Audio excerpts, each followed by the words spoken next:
Welcome to the Thinklings podcast, a conversation where good thoughts help renew the mind with the Word of God. I'm Charlie Carter, and I'm here with Tim Little and Andy Stearns. Let's jump into the conversation.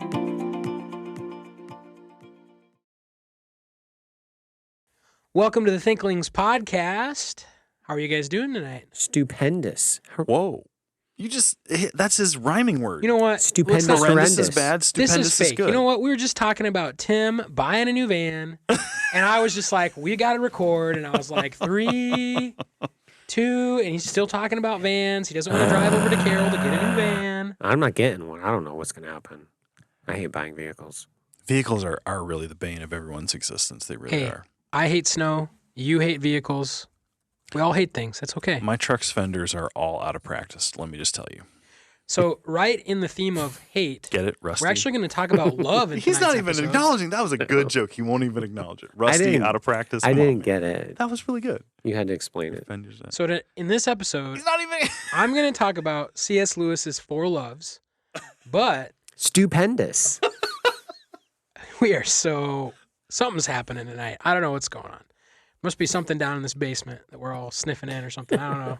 We're definitely smelling something. Okay, so in this episode, I'm going to talk about C.S. Lewis's Four Loves. But before we do that, we have some Thinklings business to tend to. Oh, yeah. Books and business, Books man. and business. I have a book. Guys. It looks horrendous. Yeah, so as you heard last week, I've been doing a lot of reading on hermeneutics and preaching for my Doctrine of Ministry modules coming up in June. This book is Preaching Christ from the Old Testament, a Contemporary Hermeneutical Method by Sidney Greidanus. And it's a lot like Brian Chappell's Christ-centered preaching. I would say it gets a little bit more technical in some things. But overall, I would still say he kind of whiffs on, like, you have to preach Christ from all these Old Testament passages. I thought it was Chappelle. But- When I think of Chappelle, I don't think of You think Brian. of Dave, I think don't of you? Dave Chappelle. Yeah. But anyway, Maybe it yeah. is Chappell. So it's kind of the run-of-the-mill, like, you need to preach Christ from every text in the Old Testament. And I do think he has some good parts of it, especially he has some historical segments where he talks about what early church fathers did. He walks through hermeneutical methods of like early church in the medieval period, which I thought was really fascinating. But overall, I would maybe not agree with his conclusions that you do need to find Christ in a lot of these Old Testament passages. But yeah, so I would say it's a good book just to get you. I really like the historical section. And so I would put it low on the Thinklings goodness scale, but I would still put it on there. So like maybe like a 2. Okay, so like 1 to 3 is... you're glad you read it. You're not going to buy was it. That historical. Well, I've already bought it. So You're glad you've read it, but you're not going to read it necessarily multiple you're times. welcome, Faith Bookstore. Already bought it. And so yeah, I might go back and read it again. Okay. But it would be a scholarly endeavor. It wouldn't be I like this. It's helpful to Nourishing. me. Okay. Yeah. Well, I'm bringing a productivity book today. I love productivity books. So I think I tried to cover Plodcast one season, but I wonder if that episode got cut. So I might have to come back to it. But this one is I'm gonna cover Tim Challies' book, Do More Better, Practical Guide to Productivity. So if you get into the world of productivity, it's a wonderful world of tools to help you be more efficient with your time. But most of them are plagued with a secular performance sort of worldview. It's not like bad. It's just like 4-Hour Work Week. That book was fascinating. Lots of really intriguing tips for how to get stuff done and be efficient, and totally driven by fleshly motivation. I want to work less. I want to be happy. I want to do what I want to do. So here's how to do it. Like really bad theology. Tim Challies is a blogger. He's pretty well known. And he read a bunch of productivity books, and then he brought the scriptures into it. And so I like his book. It starts off with this, it's kind of like a catechism sort of thing of like, why would you be productive? And then the second half is, here's some really practical tips. Now, everyone says you got to read the why first and then go to the how. In this book, if you start the why and you're like kind of bored, jump to the how. You'll immediately see the practical relevance, but then here's why you're going to miss out if you don't understand the why. You're going to get really good at being productive, and eventually you're going to start being efficient, and then you're going to wonder why you're working to be this efficient. And sometimes you can get really efficient in doing the wrong thing. And he's trying to prevent that. But it's great. There's gems. So this, I'm going to share one little quote from it. He totally like shot me through the heart on this one because this is me. He's talking about email, and he says a lot of times part of the reason we're not productive is we handle our email wrong. We leave all of our emails in our inbox. We don't do anything with them, and then our inbox is huge. What you should do is he has this way of like you archive it or you deal with it or whatever, and I don't practice it, and I should. But his illustration here is good. He says, imagine if you treated your actual physical mailbox like you treat your email. Here's how it would go. You walk outside to check your mail. You reach into your mailbox. Sure enough, you've got new mail. You take out one of your letters. You open it up and begin to read it. You get about halfway through and realize it's not that interesting. You stuff it back in the envelope and you put it back in the mailbox, muttering, I'll deal with this one later. You open the next letter and find that's a little bit more interesting, but you do the same thing. You stuff it back in the envelopes and you put it back inside your mailbox. Other mail you pull out and don't even bother reading. It just goes straight back inside the mailbox. And sure enough, your mailbox is soon crammed full of a combination of hundreds of unopened and unread physical letters, plus hundreds of opened and read partially read letters.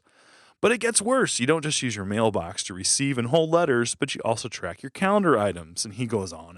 And it's a really good illustration. So the book is just really practical. If you've not read any productivity books, I'd recommend it. I'd give it a 5 on the Thinklings Goodson scale. I'm actually really particular about my emails, and it really stresses me out when like I view it in quantities of 50. Like the other day I had like 170 emails in my inbox, and it was like destroying my psyche. Like I couldn't handle anything. I was like, I have to go back. And I literally Friday, like I had to take a Friday afternoon, and I was like, I am not going to go home until I have categorized every one of these emails. And I have like 30 tabs. I star things that have to-dos, and then I make like a handwritten list. And then it's like, now I can sleep tonight. It was affecting me for like 2 days. It was really bothersome. So that was good. I like that. That was a good illustration. I feel really good about myself because I don't do any of that stuff. I have 1,106 emails in my inbox, Charlie. Wow, you have a problem. You really need to take that to heart. The problem is I signed That's up 20 segments of 50, Andy. So I have like Domino's Pizza, Crossway. I've got a bunch of advertisements, and Spam? so it all filters. Unsubscribe. There's an unsubscribe. What if there's a at the bottom. Domino's coupon, Charlie? I know. I subscribe too to the Domino's thing, but I just archive them all the time. I don't keep them in my inbox. See, that's the thing is Google has this thing that partitions the one that really matters. So it's not like I have that many that really matter. Yeah. But I just wanted to see your face. Look at him, Tim. He's like sweating over there. He's turning red. You should let him manage your email inbox. I don't know. It might be bad I'll for do him. it for $1 million. Okay, Tim, what book do you have? Okay, so I was with my kids, and I was in my office, and I was like, I just want to read something fun. So yesterday I grabbed Robinson Crusoe, The Life and Adventures of Robinson Crusoe by Daniel Defoe. I've never read it. It's kind of a classic, and so I started it yesterday. I'm only at like the 3rd chapter. I got an old printing of it. It's actually one of those old books that kind of creaks and groans, you know. If your sinuses are nice and clear and you're breathing really well, just give that thing a good whiff, and then they won't anymore. You aren't kidding, man. This thing's beautiful, but that smells. It's not that bad, but it's illustrated, and so I was even thinking of reading it to my kids. Kind of interesting so far, just how the father-son dynamic of the characters. He actually has a good father that's giving him wise advice, and he's rejecting it. So that's about all that I'm at right now with it. That's a really cool. Actually, the styling of the book is really cool. Yeah, I think somebody, we get donations at the bookstore all the time, and so I got first dibs on it. That happens sometimes. Okay, well, so let's jump into. They're still looking at this book. Andy's like really inspecting it. It's There's illustrations in that though. Yeah, 1946 here. This that's what I said. Nice. How old is it? 1946 printing. Yeah, the person that did the illustrations was having a tough time during the Depression, and so they took up various whatever. So I can't remember. Books are so fascinating. They are like historical pieces. This thing really is. It's like a little piece of history right here. Yeah, that's why I wanted that one, not the $5.99 paperback Junker. reprint. That's a piece of trash. Speaking of books that we love, I have this book called The Four Loves by C.S. Lewis. How's that for a Great. segue? Beautiful. Master of the segue, Charlie.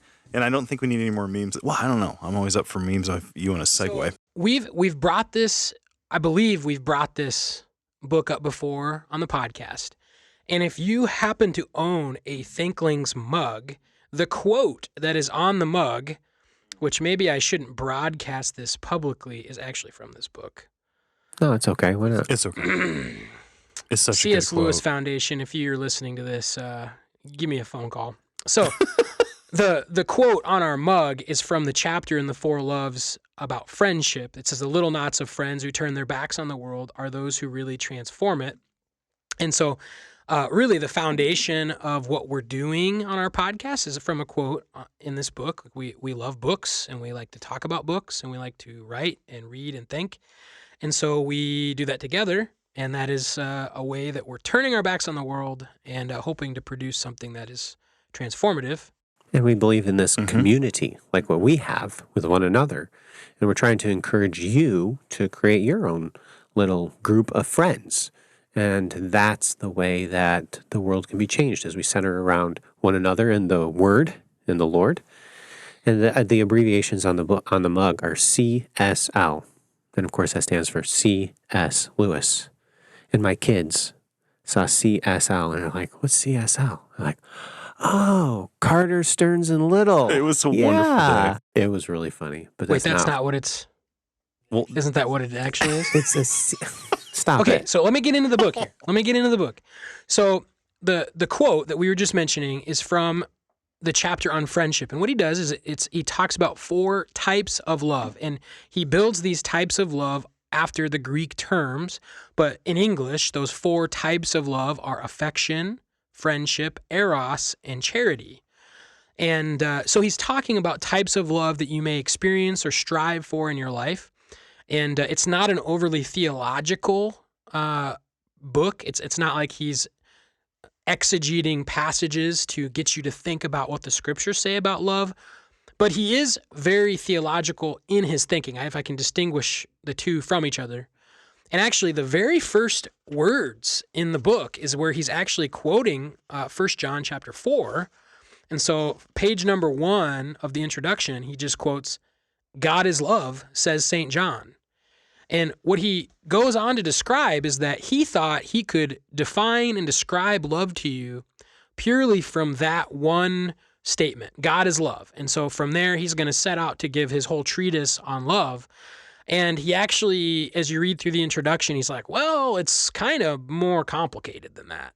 And which, he's not disparaging scripture, but he's just trying to maybe outline and give the parameters of what love looks like on a human level. And that's where he comes into problems, is that he's taking a statement that says God is love and then trying to take that and define love in human terms.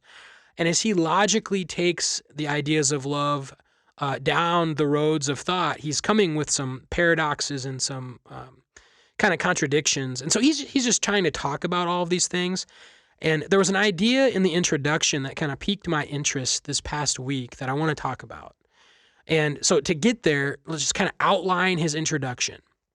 He starts off by this God is love. He starts talking about really how do you define and describe it.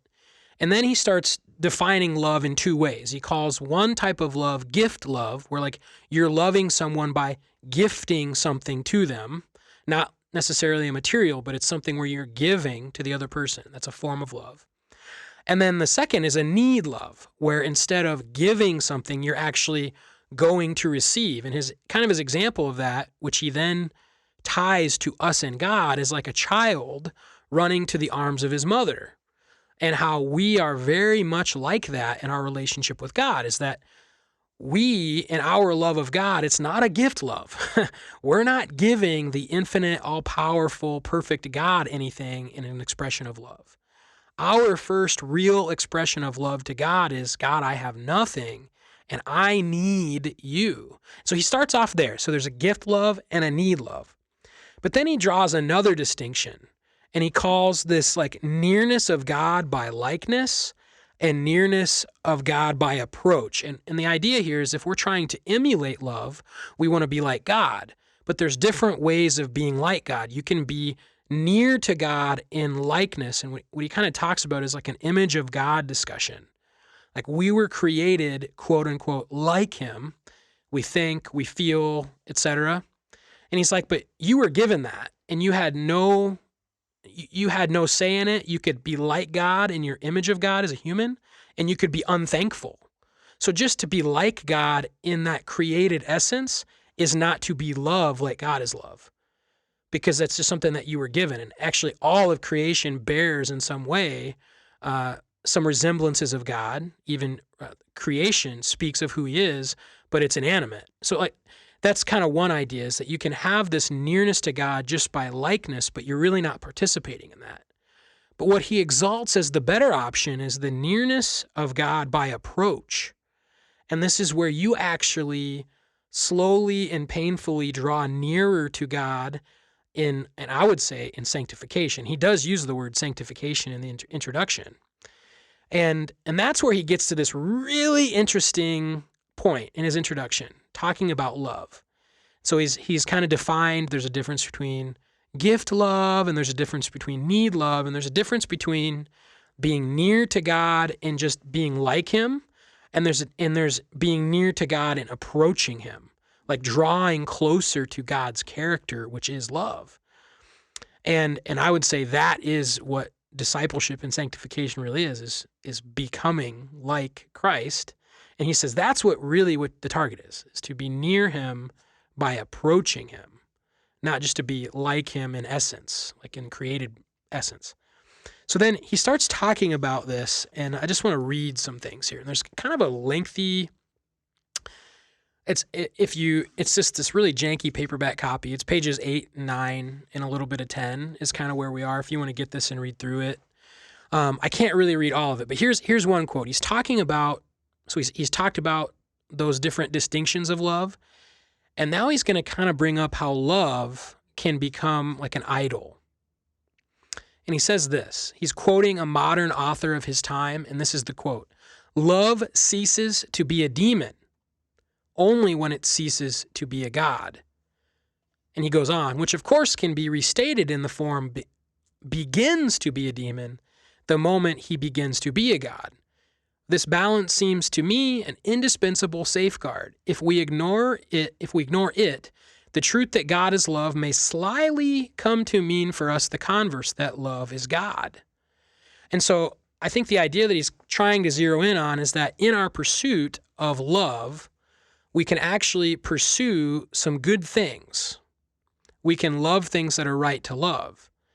But as I pursue them, as I see them as becoming a noble or admirable love in my life, they can actually become idolatrous. And loving a good thing too much would mean that I'm actually not loving properly. And he kind of just goes down that road a little bit, and I'll read a little bit more.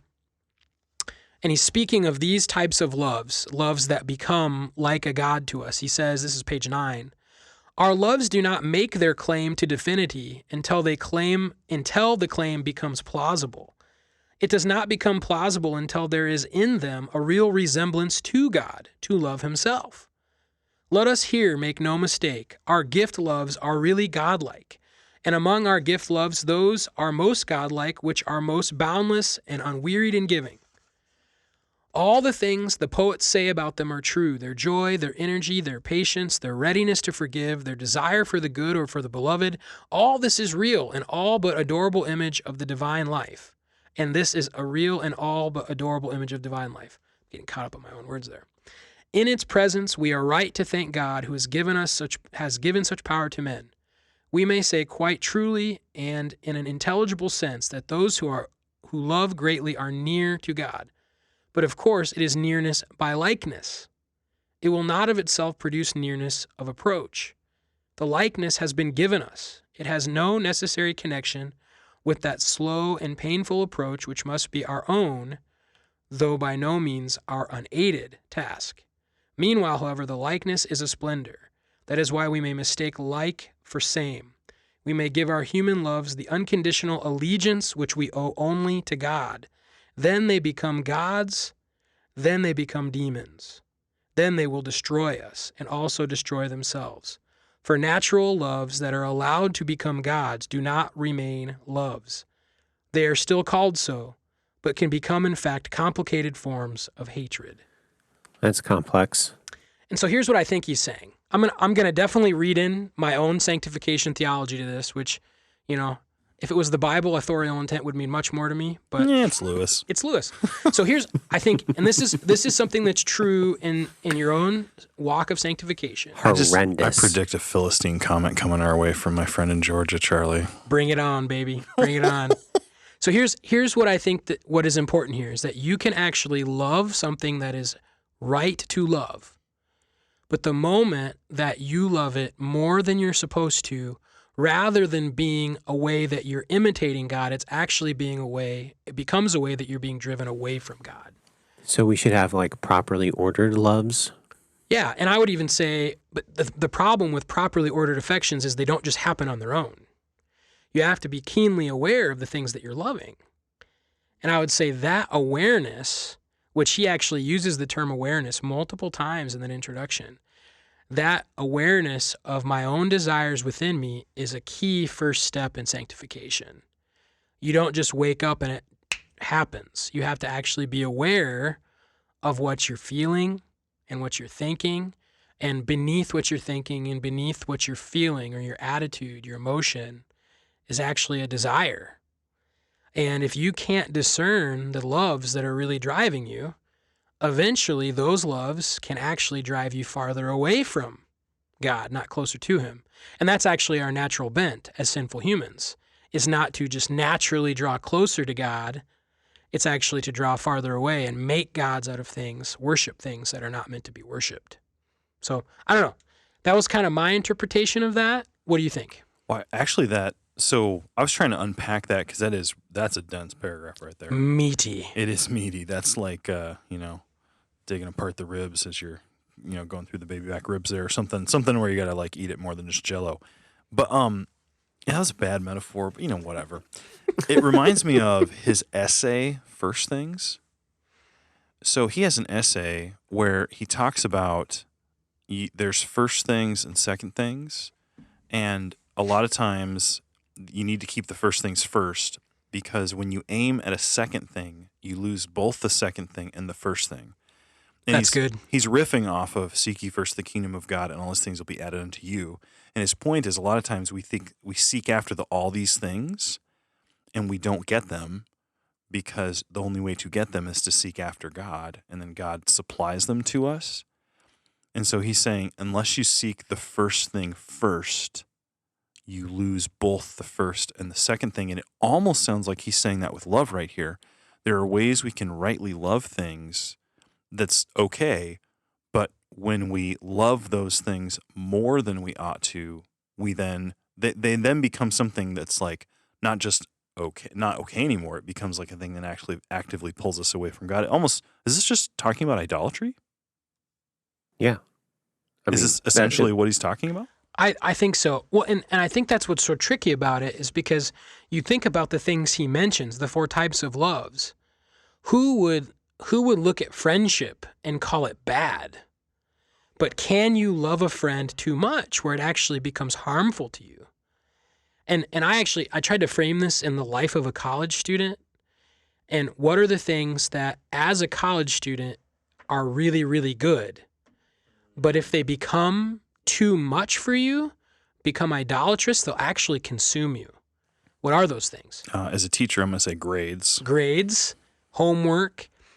For young men, I don't want to isolate the young women, but it becomes for guys who am I dating? Mm-hmm. Yep. Or which girl do I like?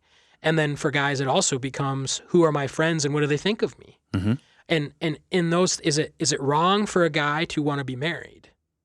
Well, no. It's God's design for most But if people. that drives everything he Mm-hmm. does, that love becomes hate, and it doesn't fill the satisfaction of the heart. And those grades, I have to succeed, Is that wrong? They just need to take Greek. That will cure you of your 4.0. Yes, it will. But that's someone who could be driven by that. Yeah. And that love, which isn't wrong in and of itself, actually becomes something that consumes them. And then especially with friendships, I think in college, I mean, the people you spend your time with form you. Yes. And I don't think people realize how the hours they spend in nonsensical game and like conversation with their buddies actually shapes them for the next 10 years of their life, and how that can be an idolatrous pursuit. And it feels like it's helping you draw closer to God, but it's actually, it could be indulging a very fleshly, natural love, which could be leading you farther from the Spirit. And, as someone who works in a student life department, we never interact with things like this, do we? Every day. But I don't know. What do you guys think about that? I remember sitting in a class with Dr. Newman back in the day, and I think it was maybe my first take at understanding the depth of how idolatry works. It was a counseling class, and I kept being confused. They would talk about this. We had case studies, and this person in this case study would be doing something that's not necessarily wrong, but it would be the source of their problems. And I was trying to understand this because I had a very simplistic view of sin. And it dawned on me, and I realized, so that's wrong. That's not wrong, but the problem is that it's a terrible thing to live your life for. Like, you should only live your life for God, but you shouldn't live it for all these other things. It sounded like it really is the first things, second things idea. I think of, on a college campus, like, what's your career? All those things you just said, like, you can live for those things, and they're, not the primary thing. Tim, you're looking at your Bible. Where are you at? The Old Testament, of course. Oh. No, I'm just thinking through Isaiah 40 through 49, which the big point of that is it just exalts God and it puts him on the throne. It really brings out the transcendence of God. And then it compares God to the deities of the children of Israel's day, and how they can't do anything and that they are nothing in comparison to God. And that's a frequent refrain throughout Isaiah 40 through 49. It might even extend beyond it, but that these deities and everything, that they are absolutely nothing in comparison to God. So I think that's just like a substantiation of kind of what you're saying here in this, and what Lewis is saying here in the Four Loves. I was trying to find the exact spot in the text, but I haven't found it here. You put me on the spot too soon. Actually, I think I can wrap us up with this Psalm 115 here. And this is what I was thinking of. Was he talks about the idols of the nations. And he says, "Why should the nations say, 'Where is their God?' Our God is in the heavens. He does all that he pleases. Their idols are silver and gold, the work of human hands. They have mouths but do not speak, eyes but do not see. They have ears but do not hear, noses but do not smell. They have hands but do not feel, feet but do not walk. And they do not make a sound in their throat. Those who make them become like them. So do all who trust in them." And I think the key for someone worshiping an idol is that they're lifeless. You could actually be bound up in something you think is okay to love, but it's an empty pursuit, and what will it do to you is it will leave you empty. And then right after that refrain, what does the psalmist say? "O Israel, trust in the Lord. He is their help and their shield. O house of Aaron, trust in the Lord. He is their help and their shield. You who fear the Lord, trust in the Lord. He is their help and their shield. The Lord has remembered us. He will bless us. He will bless the house of Israel. He will bless the house of Aaron. He will bless those who fear the Lord, both the small and the great." And so as you think about what you love, you really need to make sure you're loving God first, and that isn't the Shema. Shema is here, but right after here, it is to love the Lord your God with all your heart, soul, mind, and strength. And so that's what I was thinking as I was reading through the Four Loves in that introduction is, as a part of my sanctification, I need to be active in awareness of what I love.